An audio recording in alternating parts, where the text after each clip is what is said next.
Welcome to Wednesday Wisdom.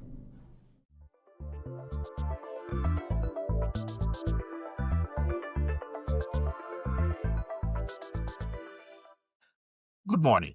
This is Jos Visser, the author of Wednesday Wisdom, and this week's article is called Consider This, You Might Be Wrong. Engineers love being right. This is not surprising because engineering concerns itself with using math and science to solve practical problems, and reality really doesn't give two flying fucks about your opinions. Whether something works or not only depends on whether you got the math and physics right and on nothing else. There is quite simply no placebo effect in engineering. Believing that something might work does not make it work. The importance of being right explains the average engineer's love affair with factoids. We all love factoids and we start collecting them at an early age. Whenever I meet fellow hackers, I'm always in awe about the random things they know, clearly the result of decades of factoid harvesting, starting in elementary school, and sustained through decades of reading science magazines and watching science TV shows.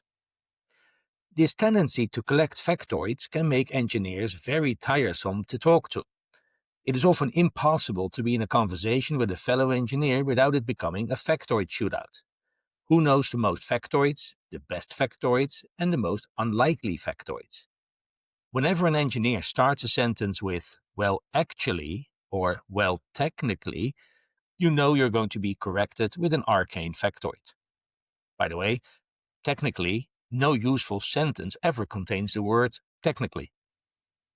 A few weeks ago, I wrote about strategic communication and the general rule that whenever you communicate, you should have a goal in mind. Adding factoids to a conversation rarely helps with achieving your strategic goals.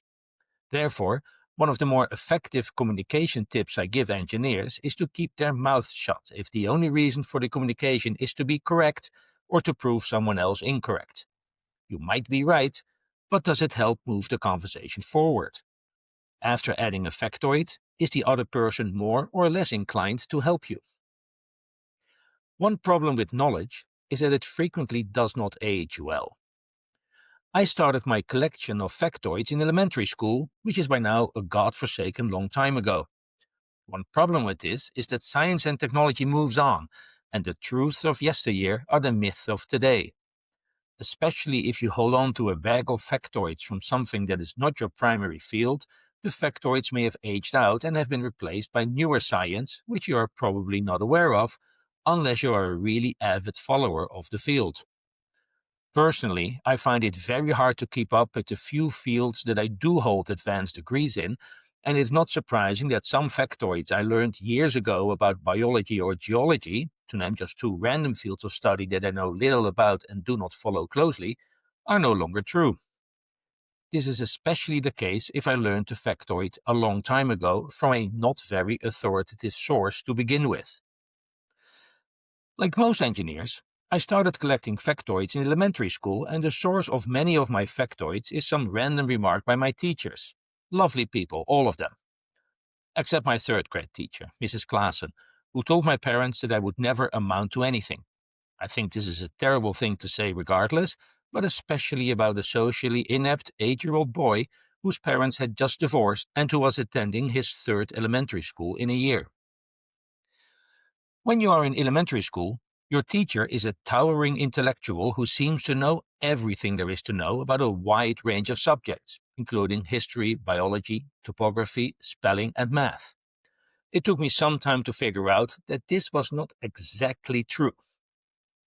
Years ago, my girlfriend, an elementary school teacher, and I embarked on a long weekend to Oostende, a lovely seaside resort in Belgium.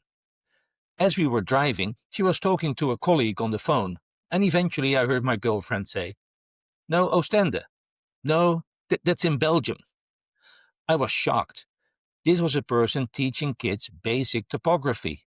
Surely knowing that Oostende is in Belgium is not too much to ask from a Dutch elementary school teacher. Here's another example. The other day, Mrs. Wednesday Wisdom and I were walking down the street, and the topic of conversation came to hearing your blood flow when you press a seashell against your ears. Mrs. Wednesday Wisdom reacted surprised. Is that what you hear? Yes, I replied with near absolute certainty, clearly remembering my elementary school teacher telling us that. Now, Mrs. Wednesday Wisdom knows that I can bullshit with confidence like few other people, so once back at home she looked it up. Turned out to be false. Or at least, mostly not true. Per ChatGPT, what you're hearing is ambient noise being filtered and amplified by a resonant cavity, the shell. The hollow shell acts like a little acoustic resonator. It emphasizes certain frequencies of the sound already around you, like HVAC hum, traffic, room hiss, so you hear a broad whoosh. It then goes on to say that in a very quiet room or an anechoic chamber, the ocean sound drops away and you may notice internal sounds, blood flow, muscle movement, because the shell also blocks external noise and changes how you hear yourself via bone/air conduction. I stood corrected while I was almost certain that I was right. That's me right there, often in error, but rarely in doubt.